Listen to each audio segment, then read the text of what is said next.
Capítulo 1. O que acontece com o amor depois do casamento?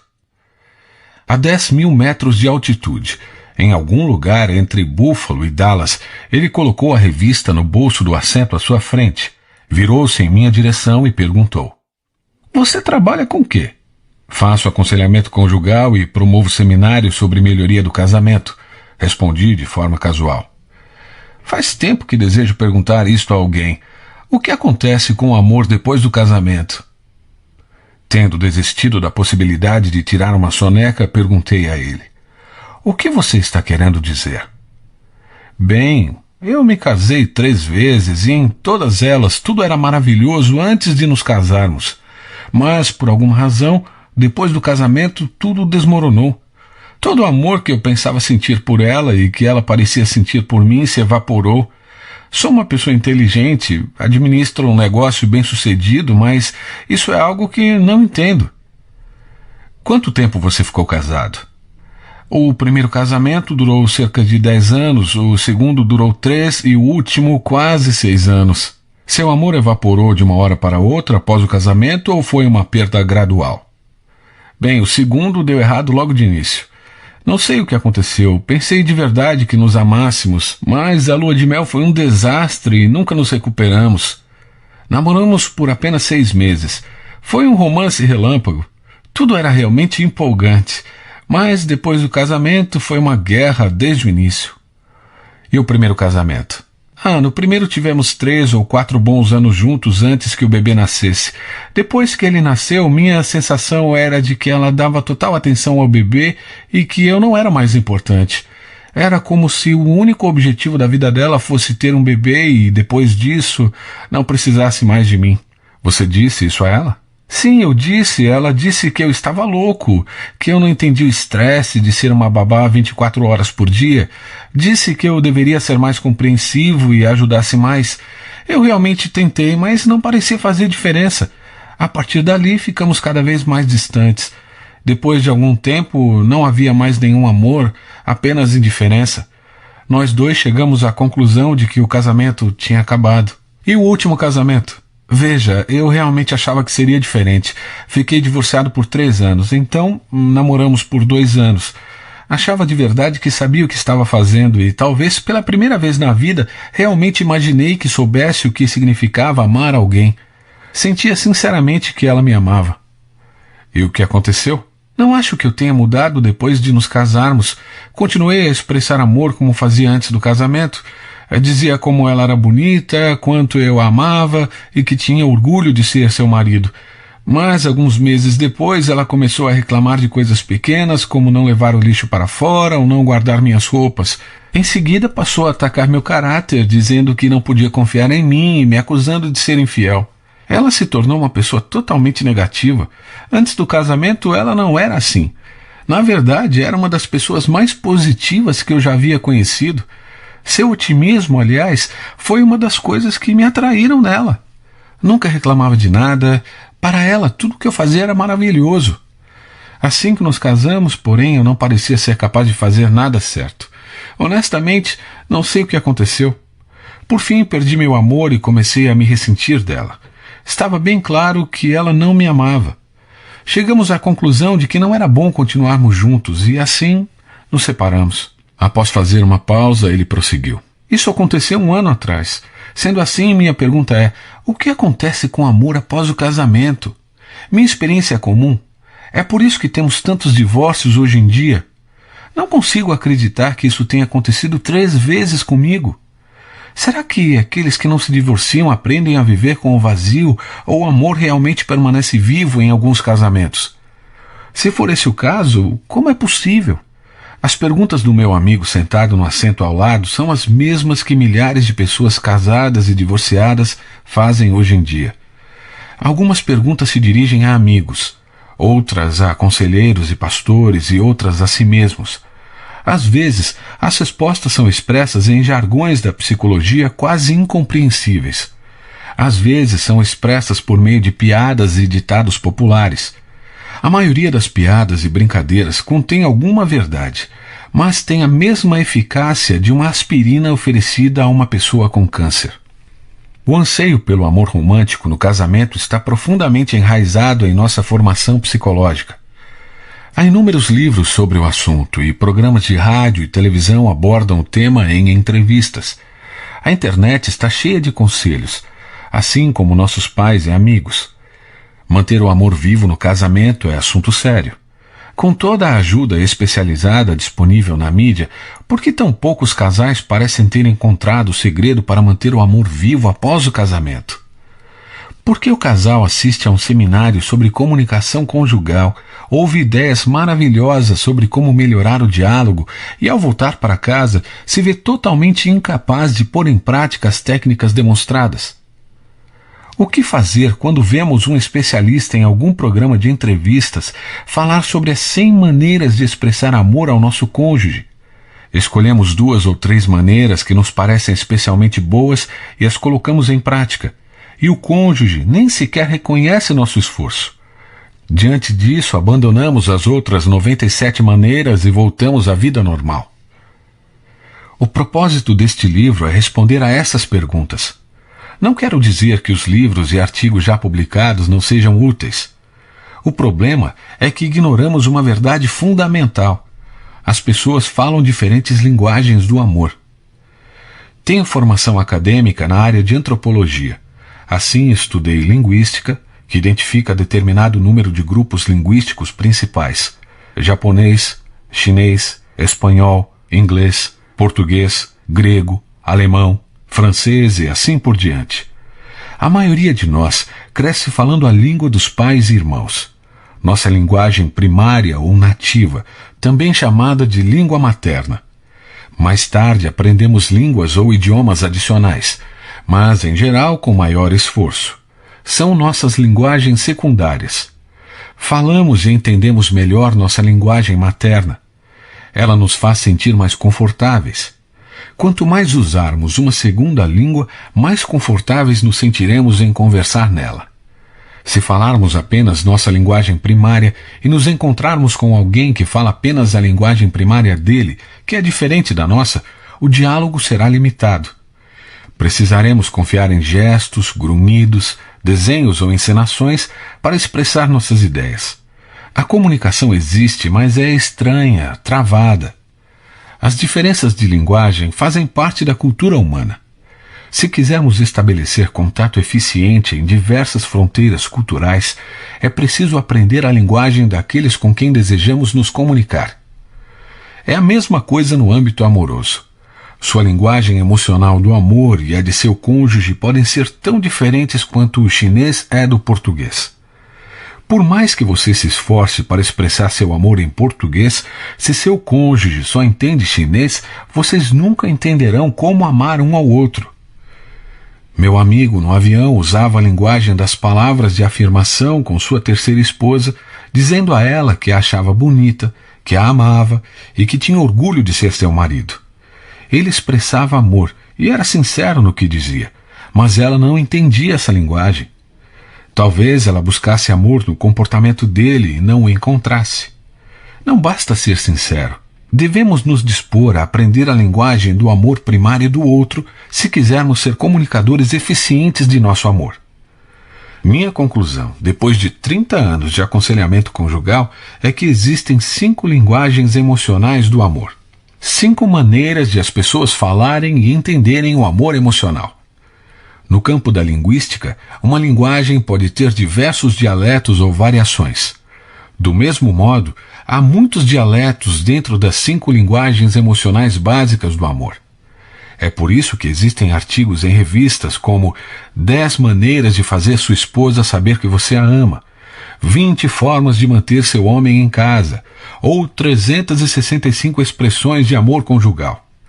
Não existem 10, 20, nem 365 linguagens do amor básicas. A meu ver, existem apenas 5. Contudo, pode haver inúmeros dialetos. A quantidade de maneiras de expressar amor com uma linguagem do amor é limitada apenas por sua imaginação. O importante é falar a linguagem do amor de seu cônjuge. É muito raro o marido e a esposa terem a mesma linguagem emocional de amor. Nossa tendência é falarmos nossa linguagem do amor primária, e ficarmos confusos quando o cônjuge não entende o que estamos comunicando. Expressamos amor, mas a mensagem não cumpre seu propósito porque, para o cônjuge, falamos uma linguagem estranha. Aí está o problema fundamental, e o propósito deste livro é oferecer uma solução. É por isso que me atrevi a escrever outro livro sobre o amor. Ao descobrirmos as 5 linguagens do amor básicas e entendermos a nossa linguagem do amor primária e a de nosso cônjuge, teremos as informações necessárias para aplicar a nosso casamento as ideias apresentadas em livros e artigos. Assim que você identificar e aprender a falar a linguagem do amor primária de seu cônjuge, creio que terá descoberto a chave para um casamento duradouro e amoroso. O amor não precisa evaporar-se depois da cerimônia de casamento. Para que ele continue vivo, porém, a maioria de nós precisará fazer o esforço de aprender uma linguagem do amor secundária. Não podemos confiar em nossa linguagem nativa se nosso cônjuge não a compreende.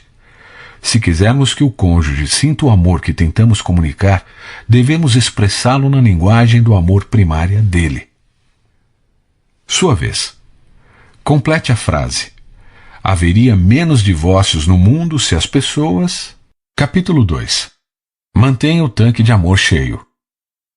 A palavra amor é a mais importante do nosso idioma e também a mais confusa.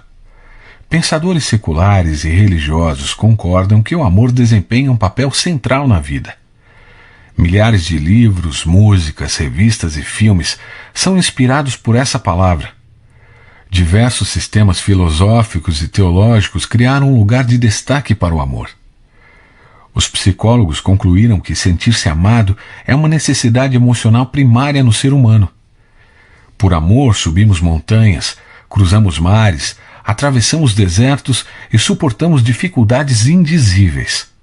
Sem amor, as montanhas se tornam inacessíveis, os mares intransponíveis, os desertos insuportáveis e as dificuldades passam a ser a sina de nossa vida.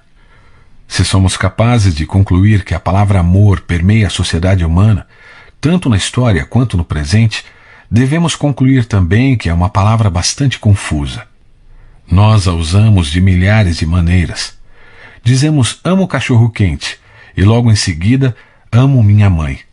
Falamos de atividades que amamos: nadar, cantar, caçar. Amamos objetos, comida, carros, casas. Amamos animais, cães, gatos, até lesmas de estimação. Amamos a natureza, árvores, grama, flores e o clima. Amamos pessoas, mãe, pai, filho, filha, esposa, marido, amigos. Chegamos a amar o próprio amor. Se tudo isso já não fosse suficientemente confuso, também usamos a palavra amor para explicar certo tipo de comportamento. Fiz isso porque a amo. Essa explicação é usada para todo tipo de ação. Um político se envolve num relacionamento adúltero e ele chama isso de amor. O pregador, por sua vez, chama de pecado. A esposa de um alcoólatra recolhe os cacos após a última crise do marido.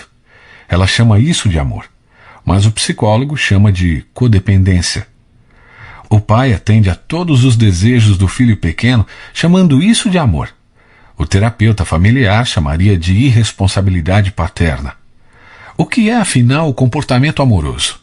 O propósito deste livro não é eliminar a confusão em torno da palavra amor, mas concentrar-se nesse sentimento que é essencial para a nossa saúde emocional. Psicólogos infantis afirmam que toda criança tem necessidades emocionais básicas, que devem ser satisfeitas a fim de que ela seja emocionalmente estável. Entre essas necessidades, nenhuma é tão fundamental quanto a necessidade de amor e afeição, a necessidade de pertencimento e de ser querida. Com o suprimento adequado de afeição, a criança provavelmente se transformará num adulto responsável. Sem esse amor, ela terá dificuldades emocionais e sociais. Gostei desta metáfora desde a primeira vez que a ouvi. Dentro de toda criança existe um tanque emocional que deseja ser cheio de amor. Quando a criança se sente amada, ela se desenvolve normalmente, mas quando o tanque está vazio, ela se comporta mal.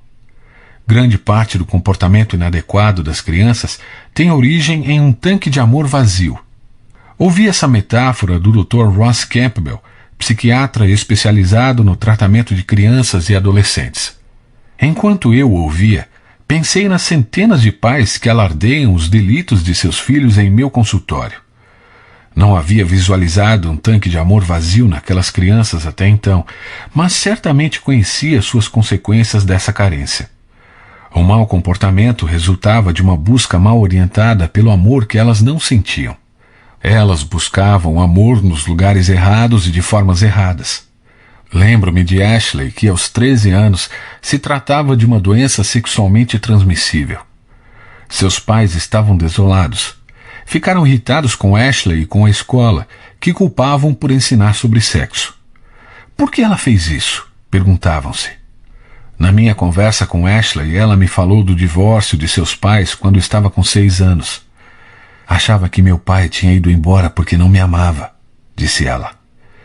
Quando minha mãe se casou de novo, eu estava com 10 anos e pensei que agora havia alguém que a amava, mas eu ainda não tinha alguém para me amar. Queria muito ser amada. Então encontrei esse rapaz na escola. Era mais velho que eu, mas gostava de mim. Não conseguia acreditar. Ele era gentil comigo e por algum tempo achei realmente que alguém me amasse. Eu não queria fazer sexo, mas queria ser amada. O tanque de amor de Ashley permaneceu vazio por muitos anos. Sua mãe e seu padrasto atendiam às suas necessidades físicas, mas não perceberam a profunda batalha emocional que acontecia dentro dela. Os dois certamente a amavam e acreditavam que ela sentia o amor deles. Eles só descobriram que não estavam falando a linguagem do amor primária de Ashley quando já era quase tarde demais. A necessidade emocional de amor, contudo, não é um fenômeno exclusivo das crianças. Essa necessidade nos acompanha ao longo da vida adulta e do casamento. A experiência da paixão satisfaz temporariamente essa necessidade, mas trata-se afinal de um remendo, e como veremos mais adiante, é de duração limitada e prevista. Depois de descermos do topo da paixão obsessiva, a necessidade emocional de amor ressurge porque ela é fundamental à nossa natureza. Está no âmago de nossos desejos emocionais. Precisávamos de amor antes de nos apaixonarmos e precisaremos dele enquanto vivermos.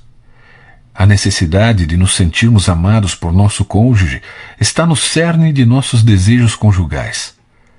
Certo homem me disse recentemente: de que adianta ter casa, carros, passar férias na praia ou seja lá o que for se sua esposa não o ama? Consegue entender o que ele estava realmente dizendo? Mais que tudo, quero ser amado por minha esposa. Coisas materiais não substituem o amor humano e emocional. Certa esposa disse: ele me ignora o dia inteiro e à noite quer ir para a cama comigo. Odeio isso. Ela não é uma esposa que odeia sexo. Ela é uma esposa pedindo desesperadamente amor emocional. Alguma coisa em nossa natureza clama por sermos amados por outra pessoa. O isolamento é arrasador para a psique humana. É por isso que o confinamento é considerado a mais cruel das punições. No âmago da existência humana habita o desejo de intimidade e de ser amado. O casamento existe para saciar essa necessidade de intimidade e amor. É por esse motivo que os escritos bíblicos falam que o homem e a mulher se tornam uma só carne. Não quer dizer que os indivíduos perdem sua identidade, mas sim que eles entram um na vida do outro de maneira profunda e íntima.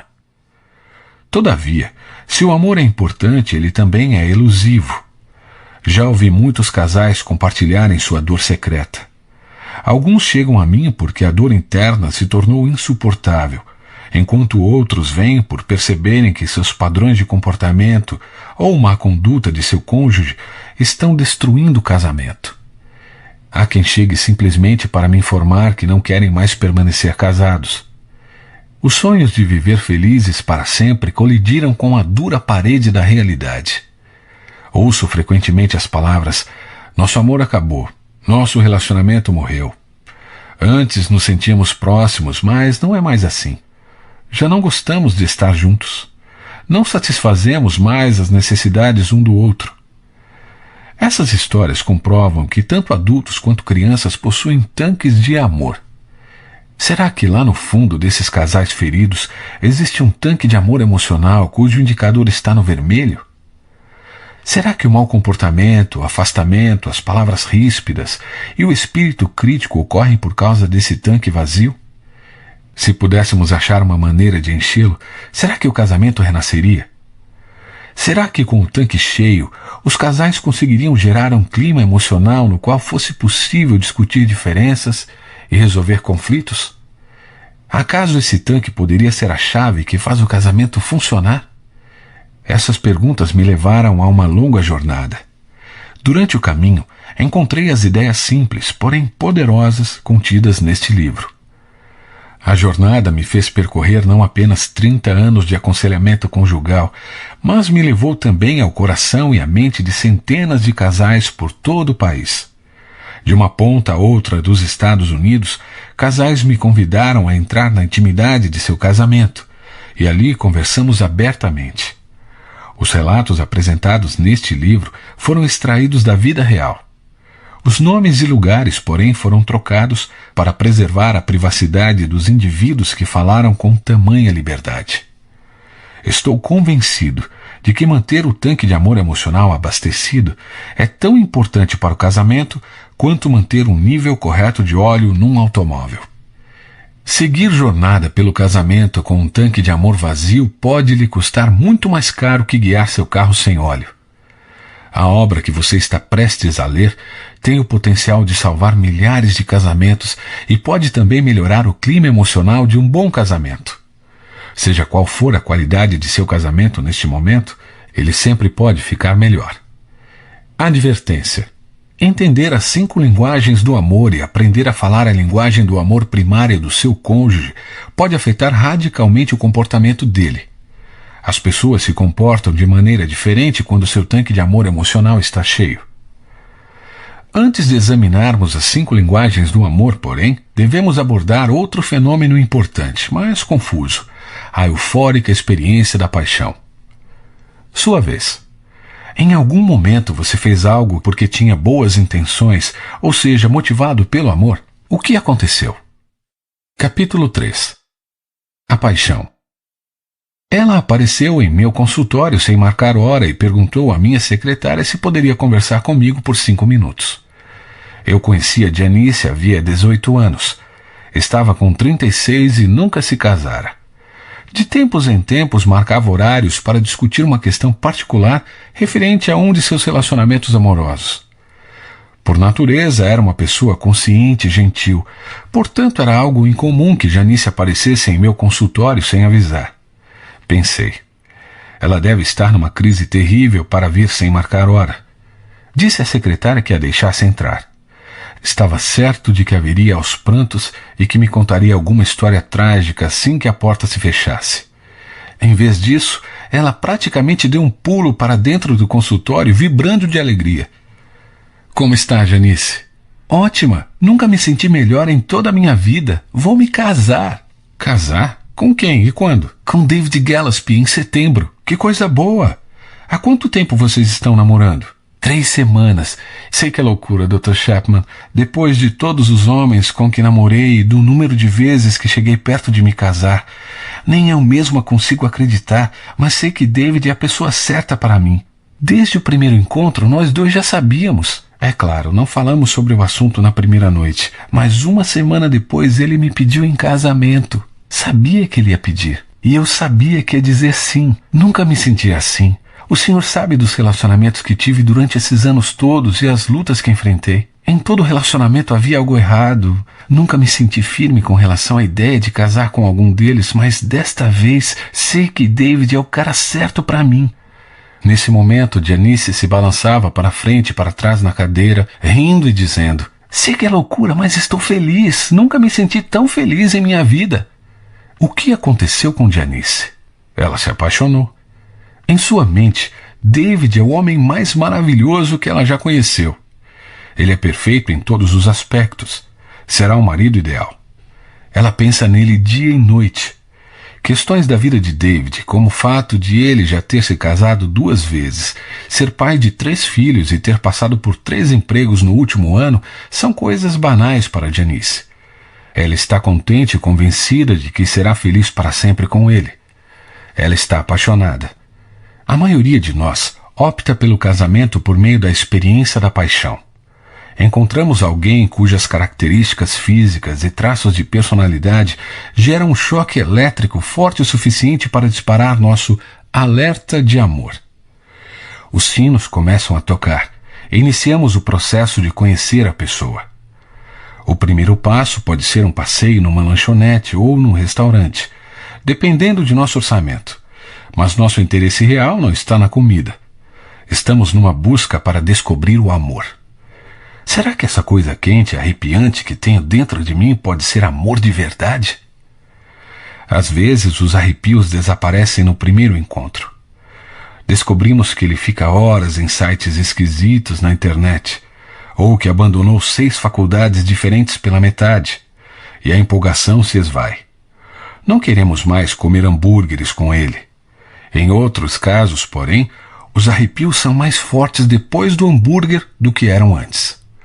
Damos um jeito de ter mais experiência juntos, e depois de pouco tempo, o nível de intensidade cresce até o ponto em que nos pegamos dizendo: acho que me apaixonei. Por fim, convencidos de que é amor de verdade, contamos a outra pessoa na esperança de que o sentimento seja recíproco. Se não for, as coisas esfriam um pouco ou redobramos nossos esforços para impressionar e, por fim, conquistar o amor do objeto amado. Quando é recíproco, começamos a discutir a ideia de casar, porque todo mundo concorda que estar apaixonado é o alicerce necessário para construir um bom casamento. No seu ápice, a experiência da paixão causa euforia. Ficamos emocionalmente obcecados pelo outro. Dormimos pensando na pessoa. Quando levantamos, ela é o primeiro pensamento que nos vem à mente. Desejamos estar ao seu lado. Passar tempo juntos é como brincar na antecâmara do céu. Quando estamos de mãos dadas, é como se nosso coração batesse no mesmo ritmo. Poderíamos nos beijar para sempre se não precisássemos ir à faculdade ou trabalhar. Os abraços suscitam sonhos de casamento e êxtase. A pessoa que está apaixonada tem a ilusão de que seu amado é perfeito. As melhores amigas conseguem enxergar as falhas. A maneira que o rapaz às vezes fala com ela é um pouco incômoda. Mas ela não lhe dá ouvidos.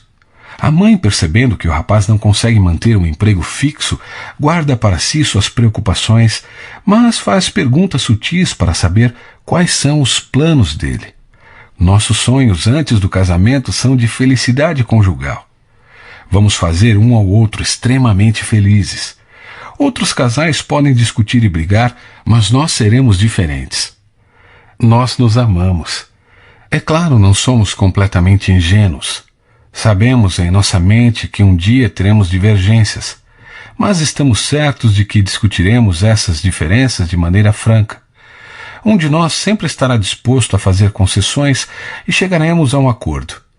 É difícil acreditar em algo diferente quando se está apaixonado. Somos levados a acreditar que, se estivermos realmente apaixonados, a empolgação durará para sempre. Sempre teremos os maravilhosos sentimentos que temos neste momento. Nada poderá se colocar entre nós. Nada superará o amor que sentimos um pelo outro. A beleza e o charme da personalidade do outro nos arrebatou. Nosso amor é a coisa mais fantástica que já sentimos. Observamos que alguns casais parecem ter perdido esse sentimento, mas isso jamais nos acontecerá. Talvez o sentimento deles não fosse verdadeiro. É a nossa conclusão. Infelizmente, a experiência da paixão eterna é ficção, não fato. A psicóloga Dorothy Tenove realizou estudos de longo prazo sobre o fenômeno da paixão. Depois de estudar um grande número de casais, ela concluiu que o tempo médio de vida da obsessão romântica é de 2 anos. Se for um caso de amor secreto, pode durar um pouco mais. No final, porém, todos nós desceremos das nuvens e colocaremos os pés no chão outra vez. Nossos olhos se abrem e vemos os defeitos da outra pessoa. Seu jeito de ser é agora simplesmente irritante. Ele mostra sua capacidade de magoar e irritar. Talvez até diga palavras duras e faça críticas pesadas. Esses pequenos traços que ignorávamos quando estávamos apaixonados agora se tornam montanhas imensas. Bem-vindo ao mundo real do casamento, onde há sempre fios de cabelo na pia e manchas de pasta de dente no espelho. Onde as discussões giram em torno do lado pelo qual o papel higiênico deve sair e se a tampa do vaso sanitário fica aberta ou fechada. É um mundo onde sapatos não voltam sozinhos para o armário e gavetas não se fecham por conta própria. Onde casacos não gostam de cabides e meias desaparecem sem aviso durante a lavagem. Nesse mundo, um olhar pode ferir e uma palavra pode machucar. Apaixonados íntimos se tornam inimigos e o casamento se transforma num campo de batalha. O que aconteceu com a experiência da paixão? Não passou de uma ilusão pela qual fomos levados a assinar nosso nome no final da certidão, na alegria e na tristeza. Não é de surpreender que tantos amaldiçoem o casamento e o parceiro que um dia amaram. Afinal de contas, se fomos enganados, temos o direito de ficar irritados.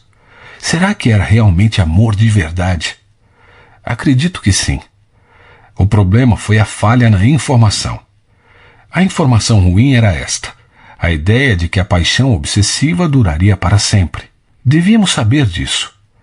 Uma observação casual nos mostraria que se as pessoas permanecessem obcecadas, estaríamos todos em sérias dificuldades.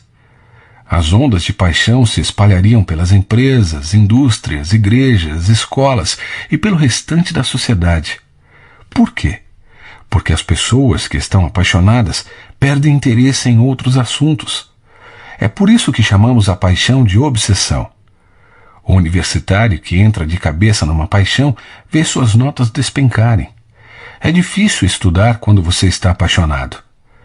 Amanhã é dia de prova sobre a Primeira Guerra Mundial, mas quem se importa com guerras?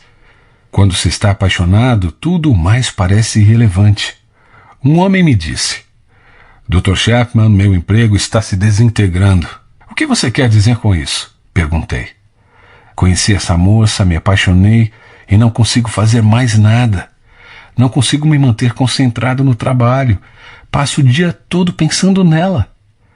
A euforia do estágio da paixão nos dá a ilusão de que participamos de um relacionamento íntimo. Temos a sensação de pertencer ao outro. Acreditamos ser capazes de vencer todas as dificuldades. Sentimos-nos altruístas em relação ao outro. Como disse um rapaz sobre sua noiva: não consigo me imaginar fazendo algo que a magoe. Meu único desejo é fazê-la feliz. Faria qualquer coisa para isso. Tal obsessão nos traz a falsa sensação de que nossas atitudes egocêntricas foram erradicadas e que nos tornamos uma espécie de Madre Teresa de Calcutá, dispostos a fazer qualquer coisa em benefício da pessoa a quem amamos. A razão de nos sentirmos tão dispostos para isso é que acreditamos sinceramente que nossa amada sente o mesmo por nós. Cremos que ela está comprometida em atender às nossas necessidades, que ela nos ama tanto quanto a amamos e que jamais faria algo para nos ferir. Esse jeito de pensar é sempre irreal. Não é que sejamos falsos naquilo que pensamos e sentimos, mas não estamos sendo realistas. Não levamos em conta a realidade da natureza humana. Por natureza, somos egocêntricos. Nosso mundo gira em torno de nosso umbigo. Nenhum de nós é totalmente altruísta. A euforia da experiência da paixão nos dá apenas a ilusão disso. Assim que a experiência da paixão tiver seguido seu curso natural, lembre-se de que em média a paixão dura cerca de 2 anos, voltaremos ao mundo da realidade e começaremos a impor nossas opiniões. Ele expressará seus desejos, mas eles serão diferentes dos dela. Ele quer sexo, mas ela está muito cansada.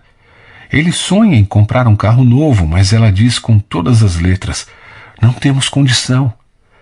Ela gostaria de visitar seus pais, mas ele diz: não gosto de passar tanto tempo com sua família. Pouco a pouco, a ilusão da intimidade se esvai e os desejos, emoções e pensamentos individuais, bem como os padrões de comportamento, aparecem. Eles são indivíduos diferentes. A mente deles não se fundiu e suas emoções se misturaram de forma apenas breve no oceano do amor. Agora as ondas da realidade começam a separá-los. Eles caem dos píncaros da paixão e, nesse instante, ou afastam-se, separam-se, divorciam-se e partem em busca de uma nova experiência de paixão, ou começam o árduo trabalho de aprender a amar ao outro sem a euforia da obsessão típica da paixão. Alguns casais acreditam que, ao fim da experiência da paixão, restam apenas duas opções: resignar-se a uma vida infeliz ao lado do cônjuge ou pular do barco e tentar de novo. Nossa geração adotou a segunda opção, enquanto a anterior escolheu a primeira. Antes de concluirmos automaticamente que fizemos a melhor escolha, talvez devêssemos examinar os dados. De acordo com informações de um número considerável de pesquisas, a taxa de divórcio em segundos casamentos é de pelo menos 60% e aumenta quando há filhos envolvidos. As pesquisas parecem indicar que existe uma terceira e melhor alternativa: reconhecer a experiência da paixão como ela é de fato, um pico emocional temporário, e buscar o amor real com nosso cônjuge. Esse tipo de amor é emocional em sua natureza, mas não é obsessivo. É um amor que une razão e emoção. Implica um ato da vontade e requer disciplina, além de reconhecer a necessidade do crescimento pessoal. Nossa necessidade emocional mais básica não é a de nos apaixonarmos, mas de sermos genuinamente amados por outra pessoa. Um amor que brota da razão e da opção, não do instinto. Preciso ser amado por alguém que opta por me amar, que vê em mim algo digno de ser amado. Esse tipo de amor requer esforço e disciplina. É a escolha de gastar energia no esforço para beneficiar a outra pessoa, ciente de que, se a vida dela for enriquecida por seu esforço, você também encontrará um senso de satisfação. A satisfação de ter amado genuinamente outra pessoa. Não exige a euforia da experiência da paixão. Na verdade, o amor verdadeiro não pode começar se a experiência da paixão não tiver concluído seu ciclo. Não podemos levar o crédito pelas coisas gentis e generosas que fazemos sob a influência da obsessão.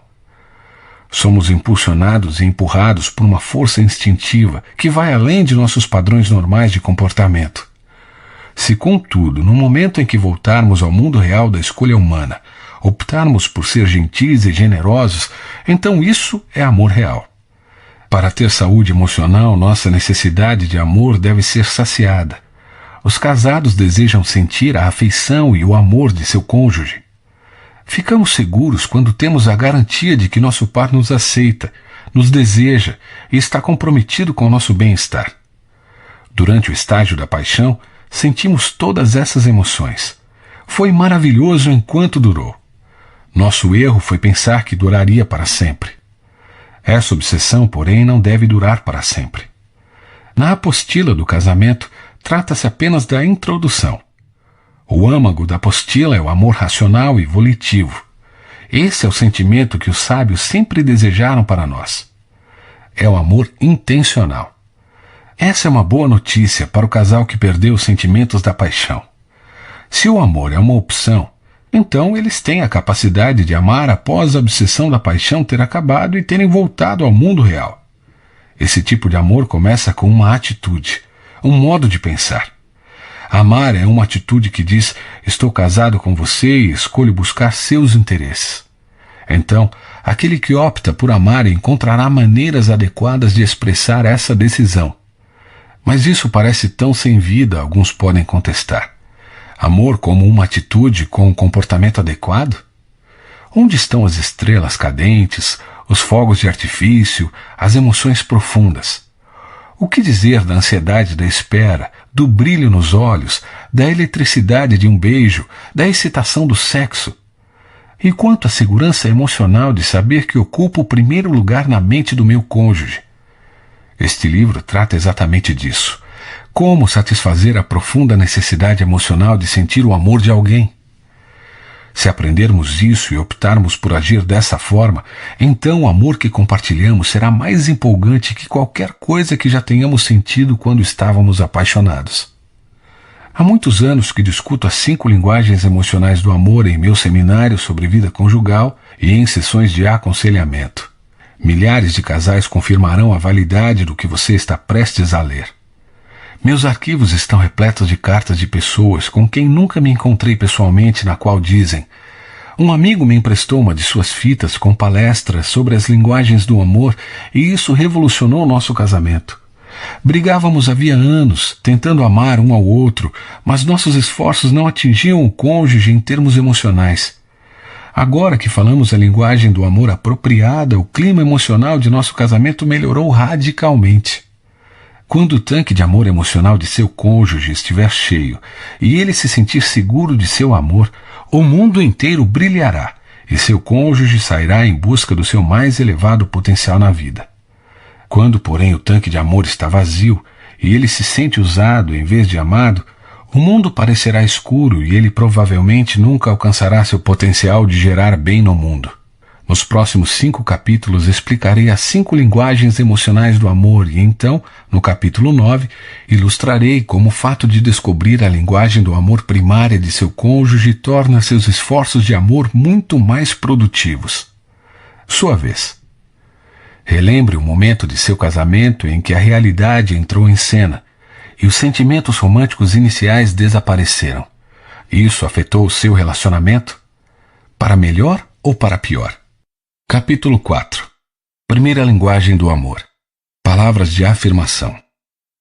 Mark Twain disse certa vez: posso viver 2 meses com apenas um bom elogio. Se levarmos ao pé da letra as palavras de Twain, 6 elogios por ano manteriam seu tanque de amor emocional em nível operacional. Seu cônjuge provavelmente precisará de mais. Uma maneira de expressar o amor emocional é usar palavras que edificam.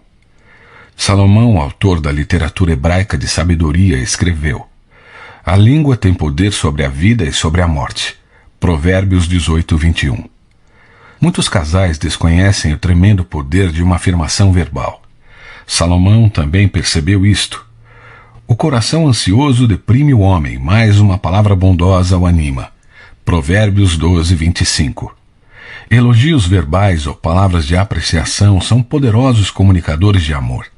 São melhores expressos em declarações simples e diretas de afirmação como: você fica muito bem com esse terno. Você fica linda nesse vestido. Uau! Fico feliz por você sempre chegar na hora para me pegar no trabalho. Obrigado por chamar uma babá para hoje à noite. Quero que saiba que sou muito grata por essas atitudes. Adoro o fato de você ser tão responsável. Sinto que posso contar com você. O que aconteceria com o clima emocional de um casamento se o marido e a esposa ouvissem tais palavras de afirmação com regularidade? Vários anos atrás, estava em meu consultório com a porta aberta. Uma senhora que passava pelo corredor disse: o senhor tem 1 minuto? Claro, entre, por favor. Ela se sentou e disse: Dr. Chapman, tem um problema. Não consigo fazer meu marido pintar nosso quarto. Estou atrás dele há 9 meses, já tentei de tudo, mas nada funciona. Meu primeiro pensamento foi: minha cara, a senhora está no lugar errado, não sou o pintor. Mas eu disse: fale-me sobre isso. Ela explicou: bem, sábado passado é um bom exemplo. O senhor se lembra como o dia estava bonito? Sabe o que o meu marido fez o dia inteiro? Ficou atualizando o computador. Certo, e o que você fez? Entrei em casa e disse: Dan, não entendo você. Hoje seria um dia perfeito para pintar o quarto e aqui está você trabalhando no computador.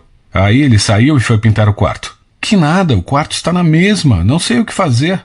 Posso fazer uma pergunta? Você é contra computadores? Não, mas quero que pintem meu quarto. Você tem certeza de que seu marido sabe do seu desejo de que ele pinte o quarto? Eu sei que ele sabe, estou atrás dele há 9 meses. Posso fazer mais uma pergunta? Seu marido já fez alguma coisa boa? Como que? Bem, como levar o lixo para fora, tirar os insetos presos no para-brisa do carro que você dirige, encher o tanque, pagar a conta de luz ou pendurar seu casaco. Sim, ele faz algumas dessas coisas. Então, tenho 2 sugestões. Uma, não fale mais nada sobre o quarto.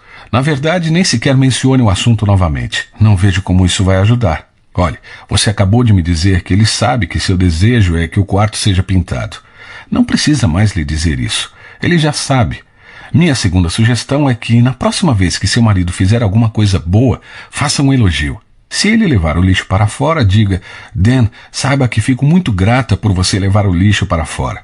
Não diga: já era hora de fazer isso. As moscas estavam prestes a carregá-lo por você. Ao vê-lo pagando a conta de luz, coloque a mão no ombro dele e diga: Dan, fico feliz por você pagar a conta de luz. Escuto por aí que há maridos que não fazem isso e quero que saiba que admiro sua atitude. Ou então, fiquei contente por você tomar conta das crianças enquanto eu precisava terminar aquele projeto. Toda vez que ele fizer algo bom, faça o elogio. Não entendo como isso vai fazê-lo pintar o quarto. Você pediu meu conselho, está aí. Fique livre para aceitá-lo. Ela não estava muito contente comigo quando saiu.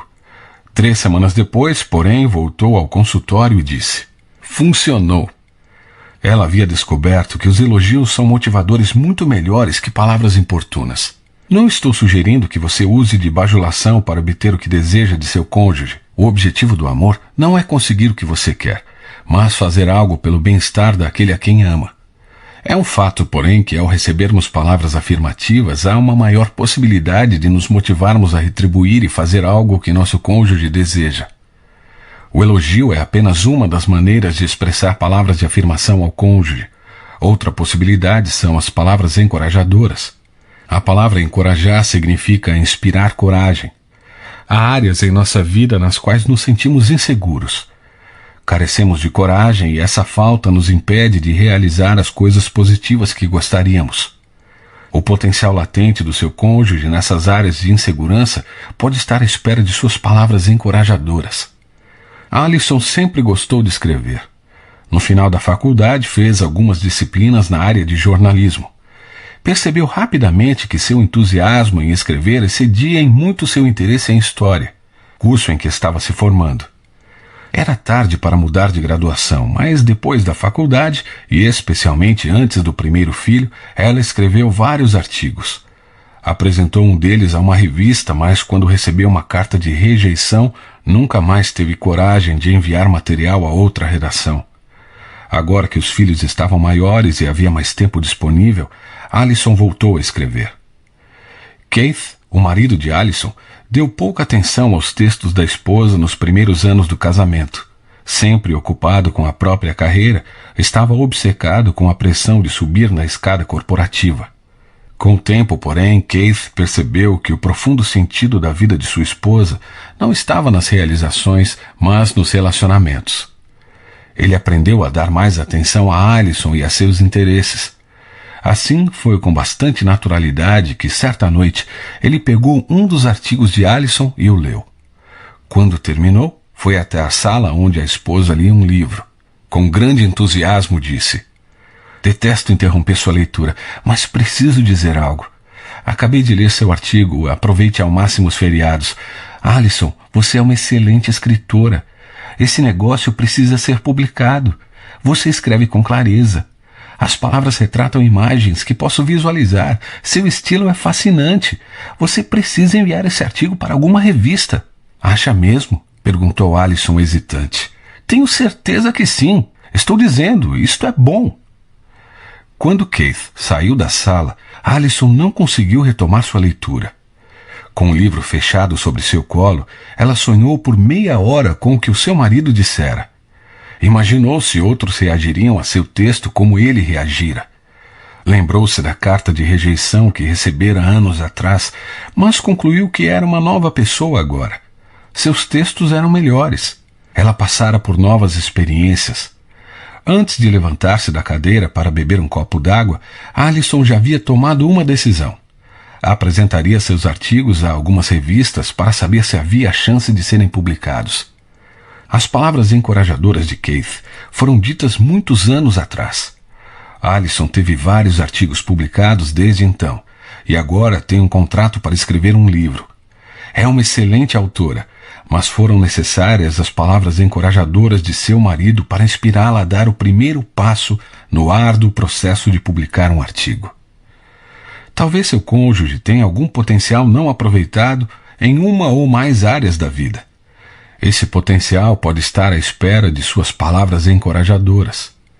Talvez ele precise se inscrever num curso para desenvolver essa capacidade. Talvez precise se encontrar com alguém bem-sucedido na área, que ofereça alguns insights sobre os próximos passos. Suas palavras podem dar ao cônjuge a coragem necessária para dar esse primeiro passo. Perceba, por favor, que não estou falando de pressionar o cônjuge a fazer algo que você quer. Estou falando de encorajá-lo a desenvolver um interesse que ele já tem. Por exemplo, uma esposa pode pressionar o marido a procurar um emprego que pague melhor. A esposa acha que está encorajando o marido, mas para ele parece mais uma crítica. Se, contudo, ele já tiver o desejo e a motivação de buscar uma posição melhor, as palavras dela darão um impulso à determinação dele. Do contrário, soarão como censura e induzirão a culpa. Não expressam amor, mas rejeição. Se, no entanto, ele disser, sabe, estou pensando em fazer uns serviços extras como pedreiro. Eis a oportunidade de dar palavras de encorajamento do tipo, se você decidir fazer isso, uma coisa é certa, você será um sucesso. Essa é uma das coisas que gosto em você. Quando se propõe a fazer algo, você faz. Se é isso que deseja fazer, farei tudo ao meu alcance para ajudá-lo. Tais palavras lhe darão a coragem para montar uma lista de clientes em potencial. O encorajamento exige certa empatia, um olhar para o mundo a partir da perspectiva do cônjuge. Em primeiro lugar, descubra o que é importante para ele. Somente então é que podemos encorajá-lo. Com o encorajamento verbal, tentamos comunicar o seguinte: eu sei e me importo. Estou do seu lado. Como posso ajudá-lo? Tentamos mostrar que acreditamos nele e em suas capacidades. Damos o crédito e elogiamos. A maioria de nós tem mais potencial do que imagina. No geral, o que nos impede é a falta de coragem. Um cônjuge amoroso pode fornecer esse importante catalisador. É claro, talvez não seja fácil para você expressar palavras de encorajamento. Talvez não seja a sua linguagem do amor primária. Pode ser que o aprendizado dessa segunda linguagem exija muito esforço de sua parte. Isso será particularmente verdadeiro se você possui um padrão de palavras críticas ou ofensivas, mas posso garantir que o esforço valerá a pena. O amor é gentil. Se quisermos comunicar o amor verbalmente, devemos usar palavras gentis. Isso tem a ver com nossa maneira de falar. A mesma frase pode ter dois significados diferentes dependendo de como ela é dita. A declaração "eu amo você", dita com gentileza e ternura, pode ser uma genuína expressão de amor. Mas o que dizer de "eu amo você"? O ponto de interrogação muda todo o sentido. Às vezes as palavras dizem uma coisa, mas o tom de voz diz outra. Enviamos mensagens ambíguas. Nosso cônjuge normalmente interpreta a mensagem com base em nosso tom de voz, não de acordo com as palavras que usamos. Adoraria lavar a louça hoje à noite, dito num tom de reclamação, não será recebido como expressão de amor. Por outro lado, podemos compartilhar dor, mágoa e até raiva de maneira gentil, e será uma expressão de amor. A frase "fiquei decepcionada e magoada por você não se oferecer para me ajudar esta noite", dita de maneira honesta e gentil, pode ser uma expressão de amor. A pessoa que fala quer ser conhecida por seu cônjuge. Ao compartilhar seus sentimentos, ela dá passos para construir intimidade. Está pedindo uma oportunidade de discutir uma ferida com o propósito de encontrar cura.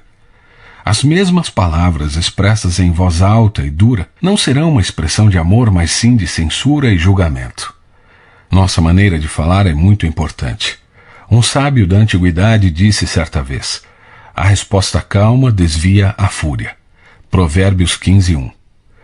Quando seu cônjuge estiver irritado e chateado, dizendo palavras agressivas, se você optar por ser amoroso, não responderá com raiva adicional, mas com uma voz suave. Receba o que ele disser como uma informação sobre os sentimentos dele. Deixe-o falar sobre a dor, a ira e a percepção que ele tem da situação.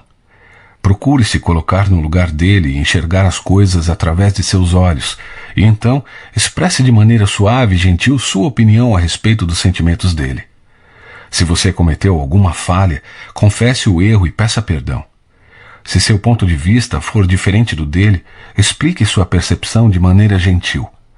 Busque o entendimento e a reconciliação em vez de impor sua percepção pessoal como a única maneira lógica de interpretar a situação. Assim é o amor maduro, o sentimento que buscamos se quisermos ter um casamento saudável.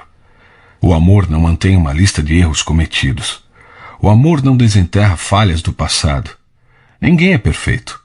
No casamento nem sempre fazemos o melhor ou a coisa certa. Houve momentos em que fizemos e dissemos coisas dolorosas a nosso cônjuge. Não podemos apagar o passado, mas apenas confessá-lo e concordar que houve erros. Podemos pedir perdão e tentar agir diferente no futuro. Depois de confessar o erro e pedir perdão, não posso fazer mais nada para atenuar a dor causada a meu cônjuge.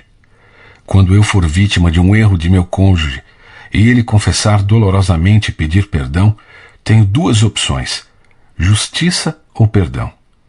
Se escolher a justiça e tentar retribuir ou fazê-lo pagar pelo erro, assumirei o papel de juiz e meu cônjuge de criminoso. A intimidade se torna impossível. Mas se eu optar pelo perdão, a intimidade pode ser restaurada. O perdão é o caminho do amor. Fico surpreso ao perceber quantos indivíduos confundem o hoje com o ontem. Eles insistem em trazer para o presente os erros do passado e, ao fazê-lo, poluem um dia potencialmente maravilhoso. Não acredito no que você fez. Acho que nunca vou esquecer disso. Você nem imagina quanto me machucou. Não sei como você consegue ficar aí tão convencido depois de me tratar daquele jeito. Você deveria estar de joelhos implorando meu perdão. Não sei se conseguirei perdoá-lo. Essas não são palavras de amor, mas de amargura, ressentimento e vingança.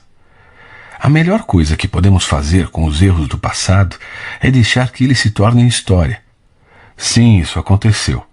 Com certeza machucaram, e ainda podem machucar, mas ele reconheceu seu erro e pediu perdão.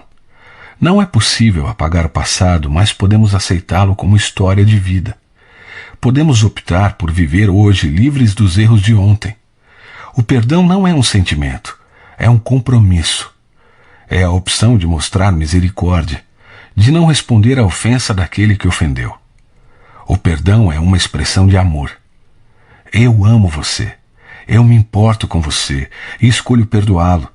Embora meus sentimentos de dor durem algum tempo, não permitirei que o que aconteceu se interponha entre nós. Espero que possamos aprender com a experiência. Você não é um fracassado por ter cometido um erro. Você é meu cônjuge e juntos seguiremos em frente. Essas são palavras de afirmação expressas no dialeto das palavras gentis. O amor faz pedidos, não exigências. Quando exijo coisas de minha esposa, torno-me pai e ela passa a ser minha filha. É o pai que diz ao filho de 3 anos o que ele precisa fazer e, na verdade, o que ele deve fazer. Isso é necessário porque uma criança de 3 anos ainda não sabe como navegar nas traiçoeiras águas da vida. No casamento, porém, somos parceiros iguais e adultos. É claro que não somos perfeitos, mas continuamos sendo adultos e parceiros.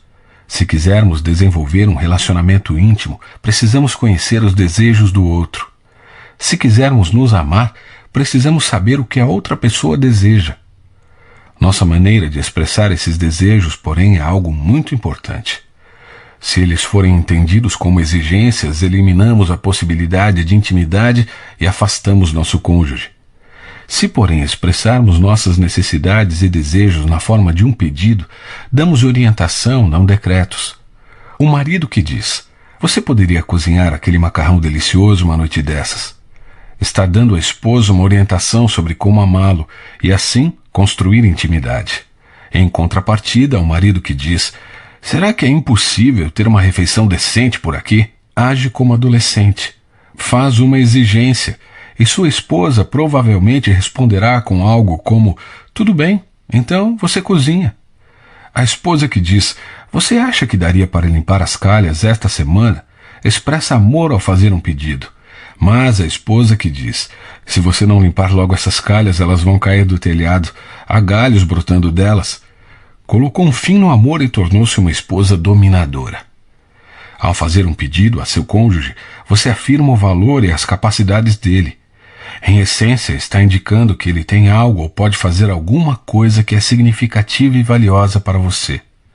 Contudo, ao fazer exigências, você deixa de ser um parceiro e se torna um tirano. Seu cônjuge não se sentirá apoiado, mas menosprezado. O pedido introduz o elemento da escolha. Seu parceiro pode optar por responder ao pedido, porque amar é sempre uma escolha. É isso que torna o amor tão significativo. Saber que meu cônjuge me ama o suficiente para responder a um dos meus pedidos comunica emocionalmente que ele se importa comigo, me respeita, me admira e quer fazer algo para me agradar. Não é possível alcançar o amor emocional por meio de exigências. Meu cônjuge pode, de fato, ceder às minhas exigências, mas isso não é uma expressão de amor. É um ato de medo, de culpa ou de algum outro sentimento, mas não de amor. Assim, o pedido cria a possibilidade de expressar amor, enquanto a exigência sufoca essa possibilidade. Palavras de afirmação são uma das 5 linguagens básicas do amor. Nessa linguagem, porém, existem vários dialetos. Já discutimos alguns deles, mas existem muitos outros. Livros e artigos foram escritos sobre o assunto. Todos os dialetos têm em comum o uso de palavras para transmitir afirmação ao cônjuge. Para o psicólogo William James, é bem possível que a mais profunda necessidade humana seja de sentir-se apreciado. As palavras de afirmação satisfazem essa necessidade em muitas pessoas. Se você não é uma pessoa habituada a usar palavras, se essa não é a sua linguagem do amor primária, mas acha que pode ser a do seu cônjuge, sugiro que você mantenha um caderno ou um bloco de notas e lhe dê o nome de palavras de afirmação. Quando ler um artigo ou um livro sobre amor, registre as palavras de afirmação que encontrar. Quando ouvir uma palestra sobre amor ou escutar um amigo dizendo algo positivo sobre outra pessoa, tome nota. Com o tempo, você terá uma ótima lista de palavras para usar na comunicação do amor a seu cônjuge. Talvez você queira usar palavras indiretas de afirmação. Isto é, dizer coisas positivas sobre seu cônjuge quando ele não estiver presente. Em algum momento alguém contará a ele, e você levará todo o crédito pelo amor. Diga à mãe de sua esposa que a filha dela é ótima. Quando sua sogra contar a ela o que você disse, o elogio será ampliado e você receberá ainda mais crédito. Também faça elogios a seu cônjuge na frente de outras pessoas quando ele não estiver presente. Ao receber honraria pública por alguma realização, não deixe de dividir o crédito com seu cônjuge. Você também pode praticar o ato de escrever palavras de afirmação. As palavras escritas têm o benefício de poder ser lidas repetidas vezes. Aprendi uma importante lição sobre palavras de afirmação e linguagens do amor anos atrás, na cidade de Little Rock, Arkansas. Visitei Bill e Betty Joe num lindo dia de primavera.